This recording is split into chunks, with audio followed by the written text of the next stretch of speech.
nagsimula ang sakit ko noong January 2009. Isang gabi, biglang sumakit ang aking tiyan, napakasakit. Hindi ako makagalaw, hindi ako lakad, hindi ako makakain, hindi ako makainom. So hirap talaga ako, napakasakit, parang kinurot yung bituka ko. So kinabukasan, nag-decide ako na magpa-check up agad sa doktor.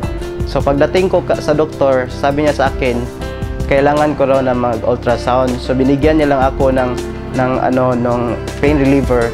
Kaso lalong sumakit, lalong sumakit yung tiyan ko.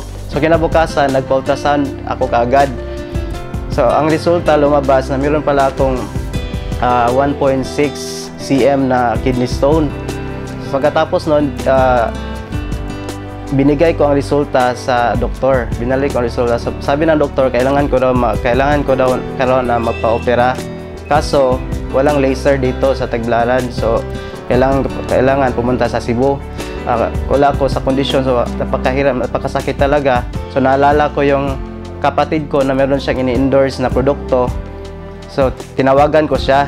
Pagkatapos noon, dumating siya, nakita kami. So binigay niya sa akin yung C24/7. So sabi niya sa akin, subukan mo lang yan. Dahil makakatulong yan sa'yo. So sabi niya sa akin, inumin ko raw 6 capsules per day. Ininom ko lang yun. Kinabukasan, naramdaman ko na medyo guminhawa yung pakiramdam ko.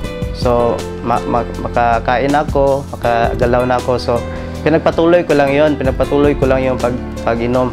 Hanggang sa dumating ang 5 araw, so after 5 days, napansin ko na wala na talaga akong nararamdaman. So nag-decide ako na magpa-ultrasound ulit. So pagkalabas ng resulta, nagulat na ako, na-shock na ako na nawala na pala yung kidney stone. So sabi sa akin ng doktor, anong ginawa mo? Sinabi ko sa niya na C24/7 lang to. Pagkatapos umuwi na ako sa amin, napakasaya ko. Na-save ko yung pera ko para opera. So hindi na ako na-operahan. Tapos bumuti yung kondisyon ko. Napakalakas ko, bumalik yung lakas ko, napakasigla ko. So nawala lahat. So laking pasalamat ko unang-una sa AIM Global, dahil kung walang AIM Global, walang C24/7. At sa aking kapatid rin, dahil kung wala siya, hindi ako gagaling, hindi ko masubukan yung produkto.